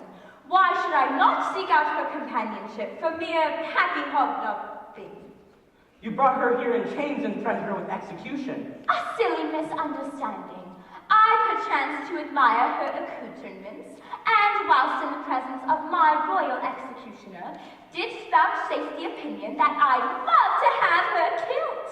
The man misunderstood. I was scarce able to forestall him before he carried out what he deemed to be my royal command. But you still haven't explained the chains. Nor do I intend to do so. I tire of this persiflage. Begone hence! have myriad matters of more import to pursue. Very well, but be warned. Mary Scott is a particular friend. Should any harm come to her, we shall return. La, what an annoyance. Now I must forbear doing away with Mary until I know better the international peril such an act might provoke. Ah, well. Where are the candidates for knighthood? Oops. Coming shortly, I ween, Majesty. Mayhap they forgot to change for the ceremony. Mayhap you're right, I ween. How long do you think it'll take him? Oh, not very. I ween. Announcing the first candidate for knighthood, William Shakespeare.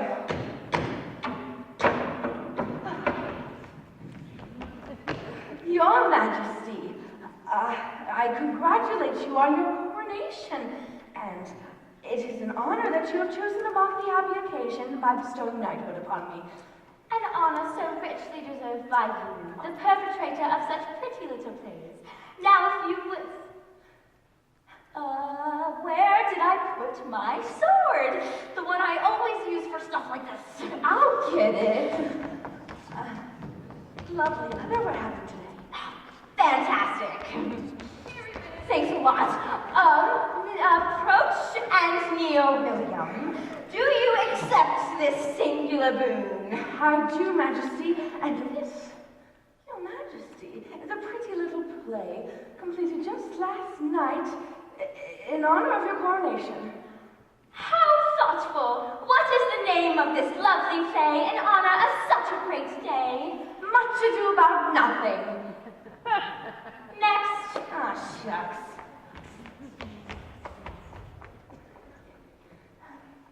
Announcing the second candidate for knighthood, Walter Raleigh.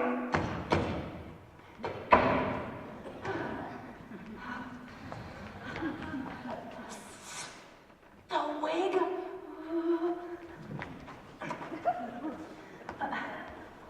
Your Majesty. It is an honor to be so honored here at your coronation. It is an honor.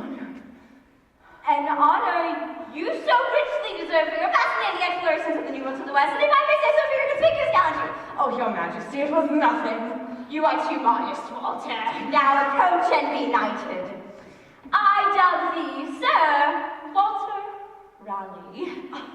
And this, Your Majesty, is for you. A thank you note. A payment voucher for my dry cleaner. It's hard getting stains out of silk. As I live, you do but jest, Sir Walter. As you live. Yes, but a feeble jest, Your Majesty.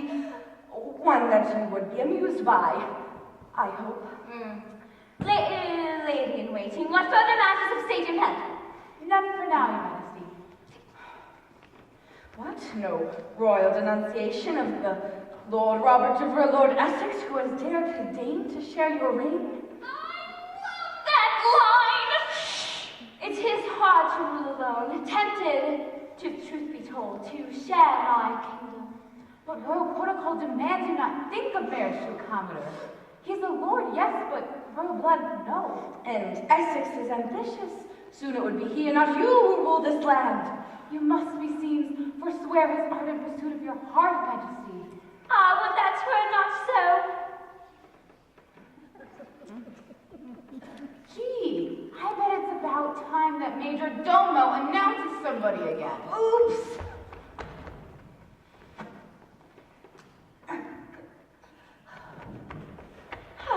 Announcing the arrival of your arch rival, Mary Queen of Scots under heavy guard. And here comes that tiny defiant dowager now.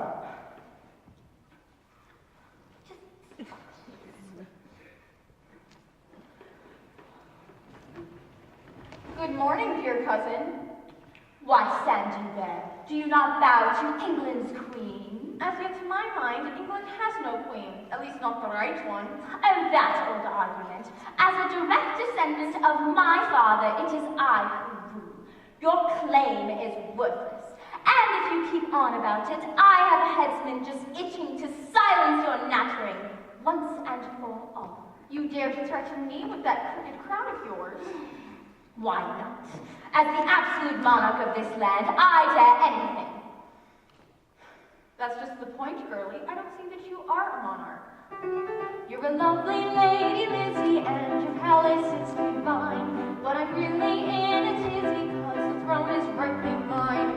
Mary Stuart, your quaint clothes much too late, for your head will soon be skewered on the pike above the gate. Though we share a common ancestor and royal blood is thine, I'm not taking any chances, for the throne is rightly mine. Good Queen Bessie, your claim shall never jump. To revive the crown is messy when it's perched upon a stump. If you dare to lay a hand on me, I'll tell the King of Spain, cause Armada will put out to sea and come to end your reign. Liz, be wary, forestall her evil aims, or we'll all be drinking sherry at the bullfight of the Thames. I can muster up a navy too, what do you think of that? Like a Yorkshire pudding's gravy, you will soon be cold and flat. Two contenders, the throne is up for grabs, and if neither one surrenders, we may all end up on slabs. Oh, Majesty, whatever will you do? Even though your claim be just, it sure won't keep us from being blown to nada by that armada. It is a point to ponder. Excuse me whilst I confer with my ministers. I wonder, whilst the Queen absents herself, if I might just take a quickie. Tis impossible. Young throne is built from better buttocks than I know.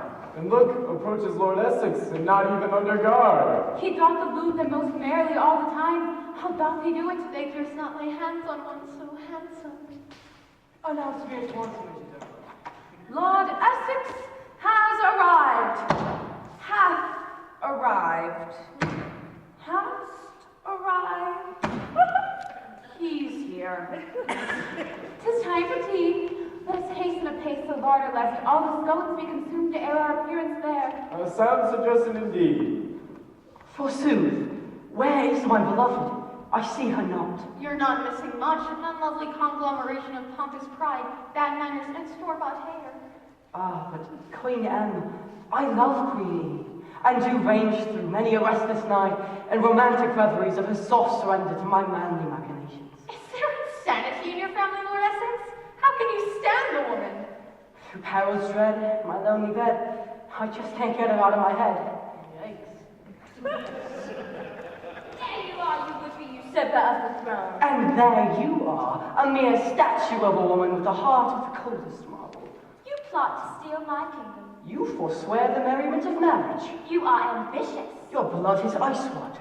You are bold. You are cold. I despise you. I despise you more. There is but one word for a man of your singular ilk. And that word is?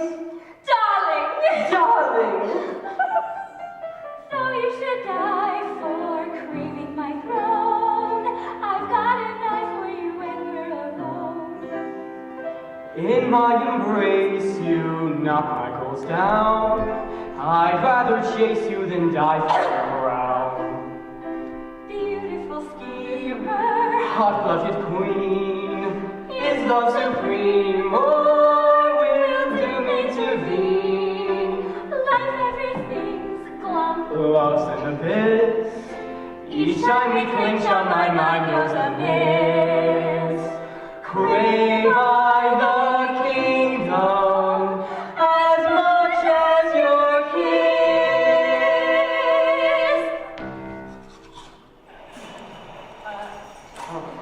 That would have been me on there. It's being exact. In your condition? Impossible! How are you feeling, Simon? Kind of tired. And I'm developing the esophagus backache. Oh no, you don't think that. With the show going on, I don't dare think that. Damn. Who's the patron saint of slow deliveries? The U.S. Post Office. I have measurements. That's you. This is great. What happened to you calling? Yes. Okay. Sorry to interrupt matters of state, but you asked me, Lord Essex, to bring this to you right after tea time. Ah, yes, bring it here. What a lovely little blossom.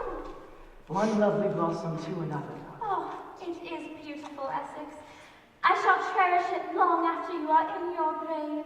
You still intend to have me executed, Holly? Your ambition leaves me no other option. Now go back to the dungeons and await the headsman's axe on the morrow.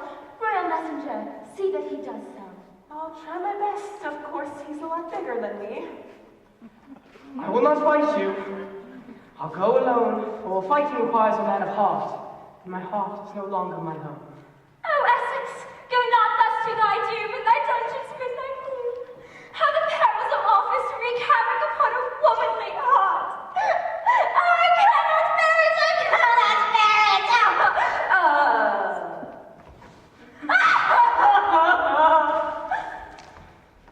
The queen will be devastated when she sees the dinner menu for tonight. Why? What are we having? Noodle rolls. Were she not my sworn enemy, I would pity the woman. I know. I'd hate to be in her shoes, though I'd love to have her crown. The intrigues of the royal court are mind-boggling indeed. It is hard to keep abreast of matters. If you're having trouble, just think of the audience. Hey, which one of you is Mary Queen of Scots? She'll be right with you. Gee, would you look who's here? It is your lawyer from Scotland. He's here to help you beat the rap. Oh, yes, my lawyer from Scotland. Now leave me, I pray, so that I may contemplate my foreordained doom.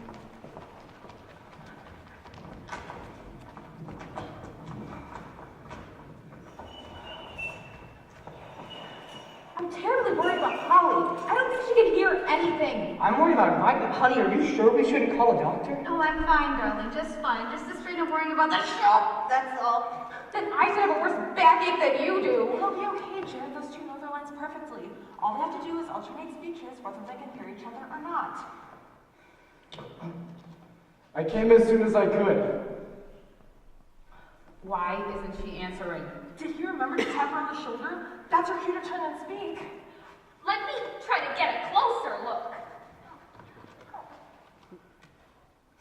Oh, but maybe when she doesn't turn, he'll remember. I'm a bit late because my horse threw a shoe and flung me into a ditch. I can't tell you how delighted I am. Oh, that's her first line. I hope my tardiness has not made you angry with me. You're lucky you weren't killed. But they're still alternating. Have you slept well? With you? Never. I am shocked. At least I hope you're being well fed. On a pile of straw in the dungeon. I admire your stamina, and they have not, I trust, subjected you to torture? Not lavishly, but I'm too proud to ask for more. Here, Louise, you're a royal messenger. Give them this note. We've got to get them back on the proper track. Good. Now, alleviating your situation will require superlative intelligence. That, at least, I have been spared. This note's kind of hard to read. The light's better on stage. Who's it for? Polly, now hurry! But I do have a plan up my sleeve. I only hope. An urgent message for the queen. What? A message for the queen. Oh, thank you. For the queen. I really. For the queen, you idiot. You have my royal permission to depart. Damn. What are you writing that note, Aunt Phyllis? You're out of synchronization. Drop one line and go on. Except now, unfortunately, Henry's gonna drop the line. Anyone for brandy? How are you fixed for cyanide? Sorry, my dear, it's a bit hard to read this without my glass. Matter of fact, glasses haven't even been invented yet. Makes it even harder. What was in that very unexpected note, Sir Renfrew? What? What was in that note? Oh, here. Harris Department Store was having a sale on queen-size beds, you were saying? But I do have a plan up my sleeve. Not to mention a stalwart horse. Oh, dear! Oh. The hardest part will be getting across the moat. I'd be happy to straddle it to get away. Are you certain you're up to such an effort? I can be quite athletic if I have to. I'm not certain I could endure such a strain. Bah, nothing is impossible to a queen. Why, Majesty, I didn't think you'd notice. You gotta admit, it's no sillier than the right way around. You have always, amongst the men of my court, stood from the rest, Sir Renfrew. But I find it difficult to be gay. Now, Now, no false modesty. Be of good cheer. At least you have not yet tasted death. All the more reason to try it then. That's our cue to go back on. How can you tell? Never mind the cue. We have to get out there. There's stiletto sink, and Polly has the sound effects beeper. Oh, no! Phyllis! Can't we get by without the sound effects? We have to turn off the computer, and that will cut off the broadcast of the best boosters. Not to mention $10,000 goes down the drain. So let's go already. Okay.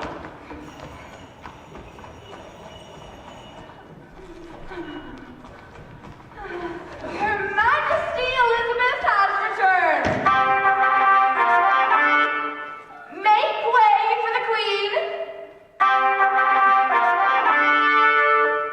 Her Majesty seemeth overwrought. I do fear she brings dreadful tidings that bode ill for our land. I do dread to hear them. Heed thee now, our precious queen is about to speak. My royal subjects, I have just received word that, contrary to his promise, Lord Essex did not go to the dungeon, but fled the palace. Worse still, reports have come to me that there is e'en now an armada of Spanish ships appearing on the horizon. Hark! What is that tumult and turmoil outside? Gracious Majesty, all may not be lost. What say you, royal messenger? Delight of delights! It is Lord Essex, e'en now arriving at the palace.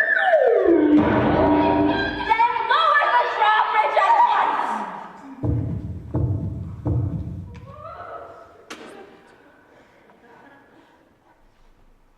Henry, this bodice, it's stifling. Can you loosen it in the back? What was that? Let me do it. Oh, ye.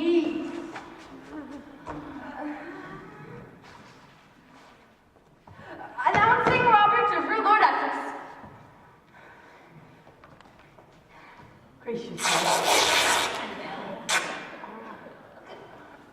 It's Velcro, Lord Essex. What is? Oh, that's very late.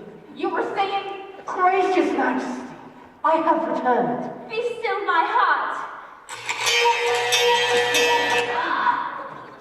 I bring you a gift, Gracious Majesty, as penance for my abrupt departure. A delicate Swiss concoction to mark the merry hours thus. How charming! Let the cannon speak to the heavens to show my acceptance. I shall place it here on the stand beside my throne with all thine other tokens of thy love, including this music box, which plays the lovely tune of when we danced in delicate light. Lo, a figure on horseback approaches our palace gates. Mayhap he brings news of even more ill aspect. Why say you that, royal lady-in-waiting? The news perchance might not be dire. Then why does he approach so swiftly? Hearken to the sound. Those are the sounds of haste, I must agree. Who is the courier? No Corey Elizabeth. But I, the Spanish ambassador, with one final offer. Surrender your throne to Mary, Queen of Scots, or bear the brunt of my men's unconquerable armada. Never! My people will fight for me! Your people, lily-livered cowards one and all. Just listen to their response upon hearing my people approach. Nevertheless, I disdain and despise your ultimatums. I might die tonight, but I shall still die a royal queen! People of England, we need not fear the might of Spain. We need fear nothing under the blessed blue sky, because surely heaven will defend the right. So demonstrate your contempt for that puny power approaching our shores. Set down your muskets, stand proudly tall as Englishmen, and do not even attempt to fire one single cannon shot in the enemy's direction. Are you with me, men of England?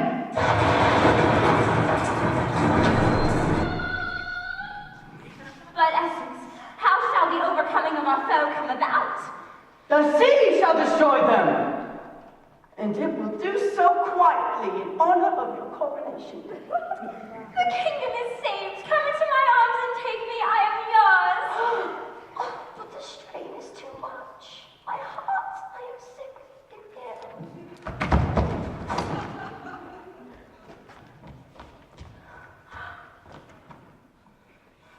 Alas, he is no more.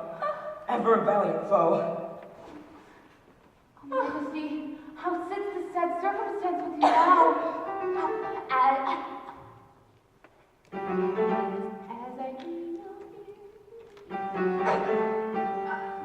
The queen is speechless with grief.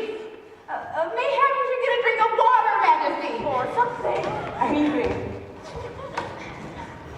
Hey, can you talk at all? Her lips are working, but nothing's coming out!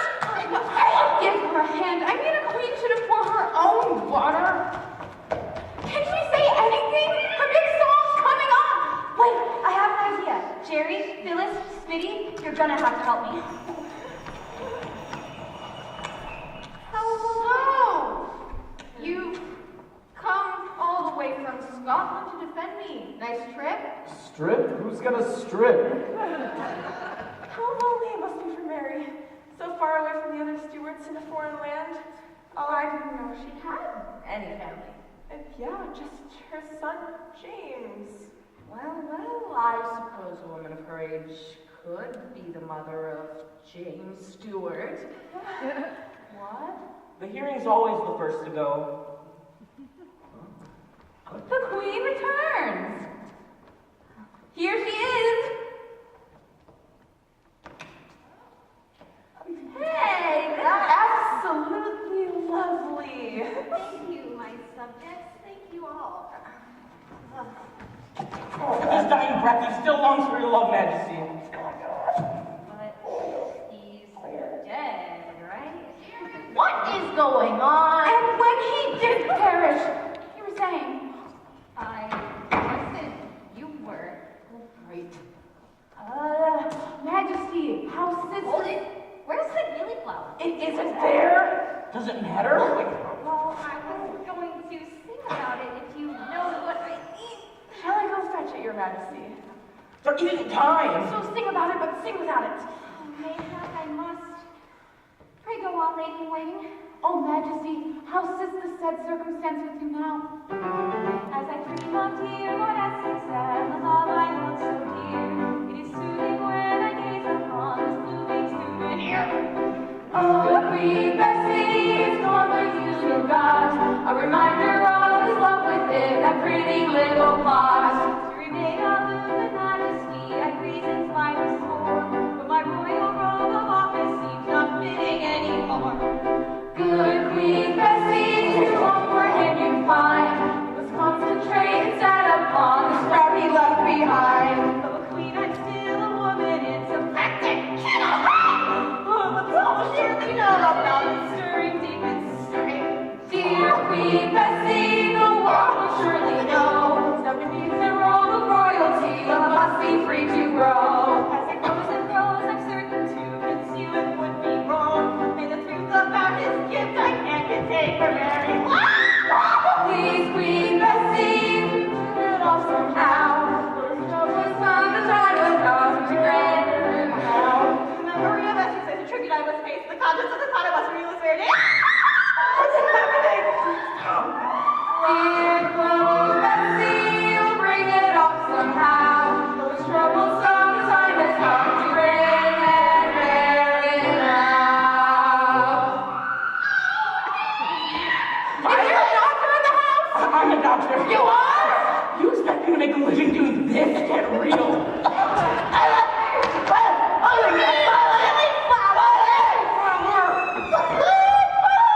He's crazed with fatherhood.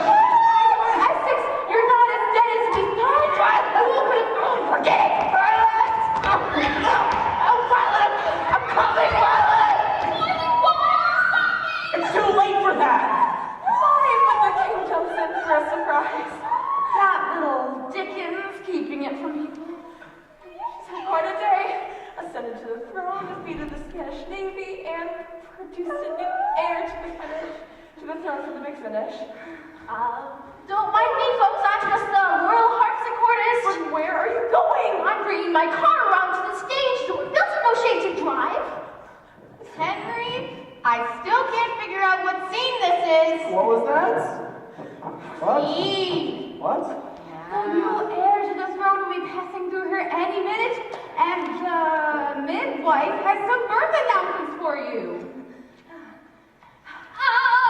Here you are, loyal subjects. By command of the royal family, we are to celebrate the first viewing of the new heir in song. To what tune? Same as the old one. But who's going to accompany us? The royal harpsichordist has gone to bring around the royal coach. I took piano lessons back in Barcelona. Hit it, Don Diego. Though good Venus insisted on my sex, told her single life's no fun, let's be a pair. 'Cause if she didn't share, the royal life's up there. So she insisted they should have a son. That's why she gave him the heir. And time. We made it. That the lights would go off at the climax? Monty thought a slow fade out would be more impressive. But Monty, we've just set England back about 400 years. Don't worry. Things were merrier then. Oh, but Phyllis, after this disaster, how can you even hope to get into the best boosters? Yeah, by now they've all probably taken shotguns to their computers. Oh, who cares about that silly society? Really, the only reason I chose to work with them at all is so that I could get that $10,000 endowment for a group of people whom I love more than anything in the whole wide world. Phyllis Montague, I could hug you. Right, so, Watson, what's stopping you? Now, excuse me, I've got to go catch up with Smitty. A doctor's work is never done. Henry, what is going on? What?